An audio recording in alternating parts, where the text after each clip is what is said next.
It's about to get real tense.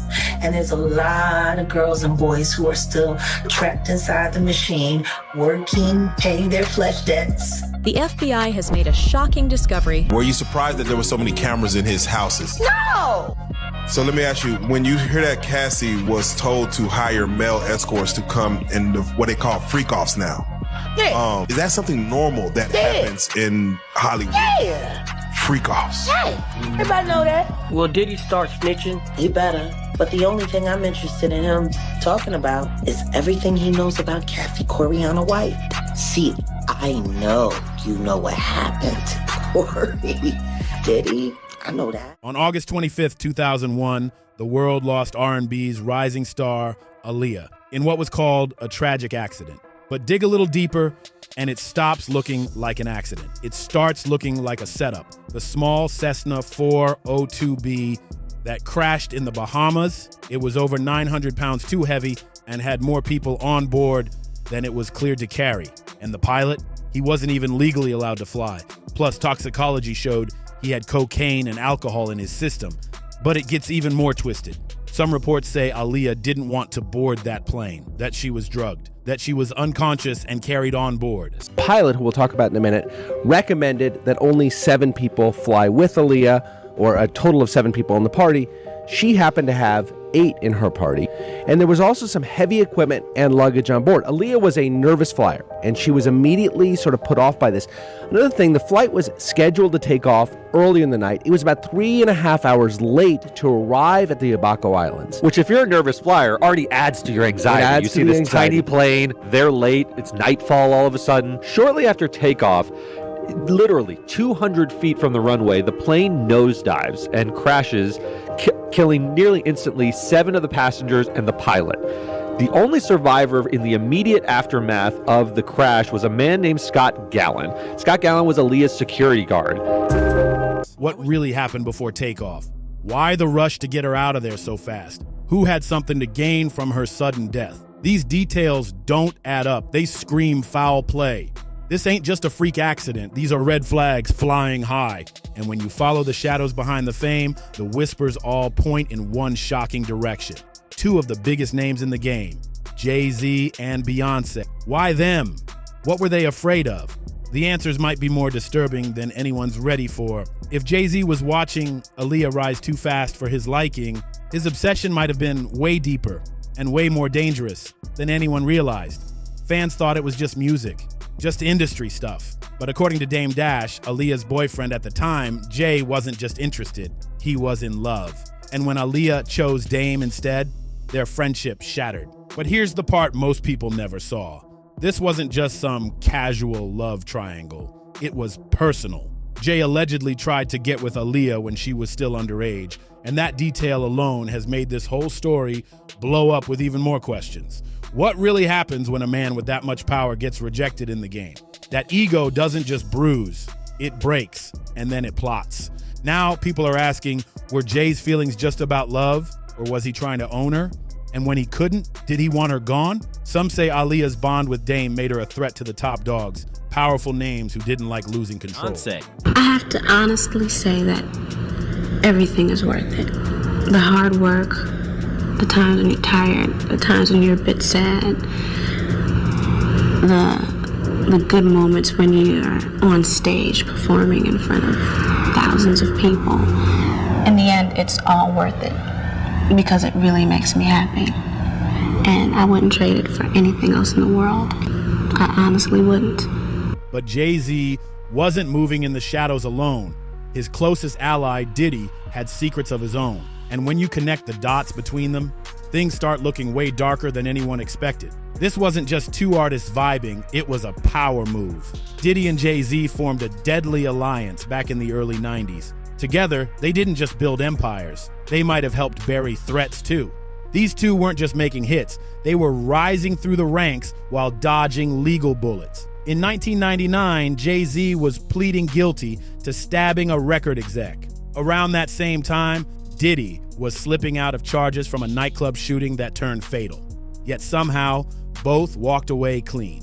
Richer, more powerful, untouchable. But how?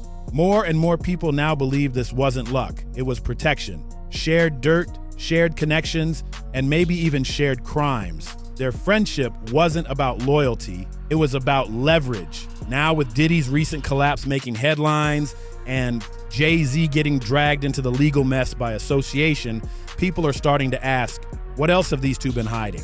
The timing, the loyalty, the silence. It all feels way too coordinated. This wasn't just about making money, it was about control.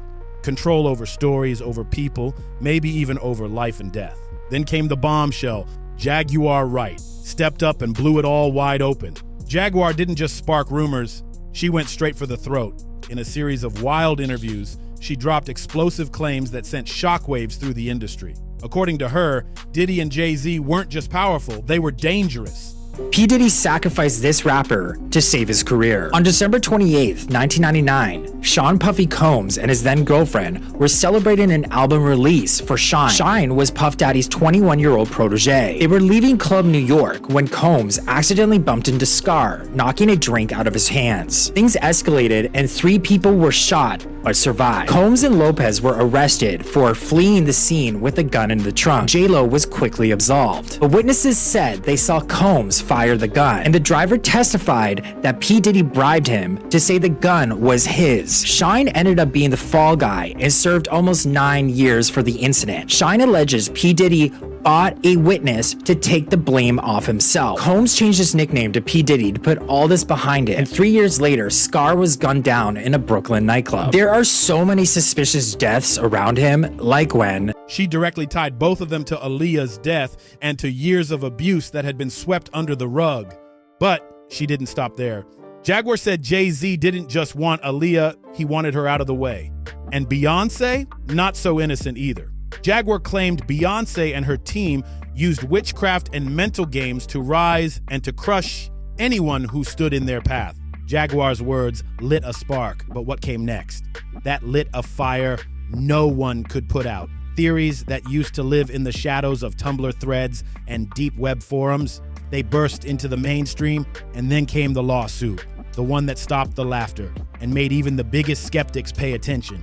Late 2024 shook the industry when a civil lawsuit surfaced that stunned even the most hardened hip-hop insiders. A girl, Jane Doe, claimed she was only 13 when it happened. Jay-Z's career, you can look at that and say the association to Beyonce is when he started to receive the 16 Grammys since he's been with Beyonce, right? And you go, prior to that, 1. Right. You see what I'm saying? So that came in association, like you see their kids even have Grammys. Like they don't sing yet. They don't sing. Right. They don't rap yet. And they already have Grammys and shit. So it's like they give them this trophy so we secure that they're coming to the award show. It meant that much to the culture that they just gave them.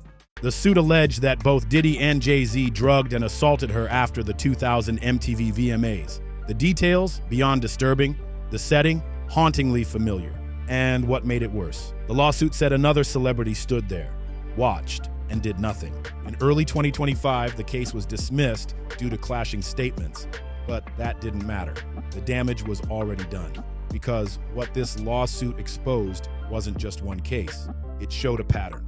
Allegations of abuse, underage victims, and celebrities staying silent while the powerful stayed protected. It's one thing when one person speaks out, but when multiple voices start telling the same story with the same details, that's when things get real. And if this pattern of silence, power, and control is true, then who really gained the most from Aaliyah's sudden disappearance? That's when all eyes turn to the one name that rose right after, Beyoncé. Her rise was explosive. Her sound, her style, her spotlight, it all mirrored what Aaliyah left behind. Just months after Aaliyah's tragic death, the industry machine flipped the switch, and suddenly Beyoncé was everywhere. From girl group sweetheart to solo sensation, it all happened like clockwork. Too fast, too smooth, too perfect. Now, people are asking the question that used to be too wild to say out loud. Was Aaliyah's death just a tragedy, or was it part of a bigger plan? Conspiracy theorists have been connecting the dots for years, and their theory? Beyoncé's rise wasn't just talent. It was strategy. At just 22, Aaliyah was running the game. Music, movies, red carpets, you name it. She wasn't just a star, she was the blueprint. Executives were backing her heavy, but once she was gone, every lane she created, Beyoncé stepped right into. In an official statement, Homeland Security investigation said it executed law enforcement actions as part of an ongoing investigation with assistance from HSI Los Angeles, HSI Miami, and our local law enforcement partners. This follows from a series of lawsuits from women allegedly that Diddy abused them. Diddy wielded tremendous influence in the entertainment business during the 1990s and 2000s, and all the victims claim he abused his power towards sadistic ends, including violence, rape, and emotional manipulation. In February, a music producer alleged in a lawsuit that Combs coerced her into having sex with prostitutes. And by the way, if you got the video, just to show the video, and then I'll tell you what they found with his there's a bunch of things going on with this. Play this clip. From movie soundtracks to fashion deals to stacks of Grammys, the handoff was almost too smooth. The similarities, straight up chilling. Then come the darker whispers, ones that never quite died down. People have long talked about manipulation behind the curtains, spiritual trades, rituals, and deals made in secret rooms to rise fast and stay untouchable. Some even say Beyoncé and her inner circle leaned into the occult to secure their power. Jaguar Wright didn't hold back. She flat out called it witchcraft. And when you put that next to Jay-Z's obsession and Diddy's deep ties, this theory doesn't sound so far off anymore, especially now with Diddy facing major legal heat and rumors swirling that he might start naming names. So now we're left asking, was Aaliyah's death just some random tragedy, or was it the reset button that launched a billion-dollar empire? That's what I got with Mama. So shout out to Jay-Z, right? That's what I got with, or Gay-Z, whatever you want to call him. Shout out to him. That's what I got with Mama. What do you think about Jay-Z saying that him and Diddy were never friends?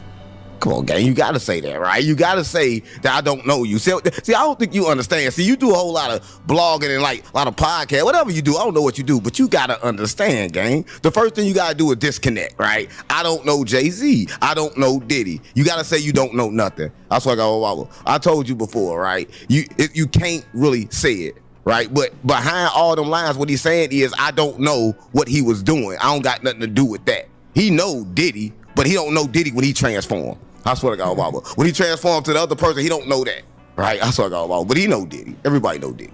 I swear to God, but he don't know what they saying like that. He don't know about that. If Beyonce's rise was built on someone else's fall, what else was going on behind the scenes that the world still hasn't seen? Multiple sources now claim that Diddy's infamous freak-off parties, those invite-only, no phones, ultra-private celebrity gatherings, were secretly recorded. And what's on those tapes? Allegedly, some of the biggest names in music, including Diddy, Jay-Z, and more, caught in situations no one was ever supposed to see. These weren't just wild parties. According to reports, they featured illegal acts, including some involving people who appeared underage. Witnesses say the footage is beyond disturbing. Celebrities drunk, high, and acting without limits. And the worst part, the FBI's got those tapes. They're reportedly now part of a growing federal investigation that could change everything. The names being whispered, shocking. Jay-Z, top-tier artists, even a few female celebrities. The entire industry is on edge, scared of what might come out if even one of those tapes leaks. But here's where it gets darker. People are starting to wonder who's not in the story, who vanished before they could speak. Was Aaliyah ever at one of those parties? Did she see something she wasn't supposed to? Was she a threat, not just because of her fame, but because she knew too much? And now, with rumors swirling that Diddy might start talking to cut his sentence, those tapes just became even more dangerous. Because if one of them proves even one of these accusations, one voice who saw the storm coming way before anyone else was Dame Dash. Dame Dash's truth, a warning from the inside. As co-founder of Rockefeller and Aaliyah's boyfriend when she passed, Dame's been calling out the darkness in the industry for years. He's the one who never played the quiet game. He said what others were too scared to even whisper. And now, with Diddy's empire crumbling, folks are finally paying attention to what Dame's been saying all along. He didn't just raise questions about the system. He called out the man he built it with, Jay-Z. Dame was always uneasy about Jay's link to R. Kelly, the same R. Kelly who illegally married Aaliyah when she was still underage. While Jay-Z kept collaborating with Kelly, Dame pulled back. He wanted no part of it. He said it felt wrong, real wrong. And after Aaliyah's death, Dame revealed something even heavier. that she never wanted to be around R. Kelly again. You want to know why there is no vindication for me? Because for 4 years, I've been screaming, not just Diddy, but Diddy and Jay-Z are monsters. And the victim-making machine kept going on. Jay-Z has been notable by his silence since these charges were brought against Diddy. Why do you think that is? Because that's what he does.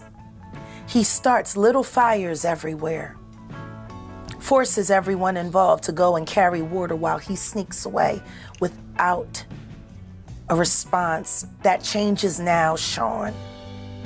You must respond. You have no choice. Harvey Weinstein, Jeffrey Epstein, Robert Kelly, Sean Combs have one person in common, professionally and private. There were others tied to all of this. Industry players with power, silence, and a lot to protect. Jay-Z kept working with Dame, but behind the scenes, something wasn't adding up. Dame once hinted that Aaliyah was supposed to be on a different plane, that someone else, unnamed, took her spot on the safer jet. And Aaliyah, she reportedly felt off about that switch, like something wasn't right, and she was gone. And Dame says the entire narrative got buried fast. They all knew, he said. And when you really think about that, you start to wonder, was Aaliyah just collateral? Was her presence in that circle too risky for people with too much to lose? Dame's heartbreak never sounded like a simple loss. It sounded like a man carrying the weight of a truth too dangerous to speak. But now, with the industry finally cracking under pressure, his words are starting to hit way different. The internet never forgets. And this time, it's digging deeper than any courtroom ever could. Platforms like TikTok, Reddit, and X, formerly Twitter, are flooded with threads and clips connecting Beyoncé, Jay-Z, Diddy, and Aaliyah in ways mainstream media won't dare to touch. And let's be real, it's not sounding like crazy talk anymore. These theories are gaining serious traction because people are lining up timelines, replaying old interviews, and catching slip-ups that flew under the radar for years. Awkward clips of Beyoncé mentioning Aaliyah, Jay-Z's eerie silence during Diddy's fall from grace, photos, party guest lists, shady collaborations, things that now look less like career moves and more like calculated cover-ups. Jay-Z, Diddy, Beyoncé, R. Kelly, but once looked like the golden circle of early 2000s music is now being exposed as the core of something much darker. The Dream Team, now painted as the heart of a nightmare. The pressure is on. The public's demanding that Aaliyah's case be reopened, re-examined, and reinvestigated without the grip of shady label politics or hidden agendas. They want flight records double-checked, last-minute switches broken down, and every single person who gained from her death put under the spotlight. Because if Aaliyah was silenced, if someone with power feared what she knew or what she represented, then this wasn't just a loss. It was a message. And revisiting her case could blow open an industry built on secrets, silence, and sacrifice. Aaliyah wasn't just a voice, she was a symbol. And now, that symbol is rising again. If the truth finally breaks through, maybe justice for her and for every silenced voice can finally begin. So, if this story shook you, like, share, and subscribe. We're just getting started. And trust us, you won't believe what's on our radar next.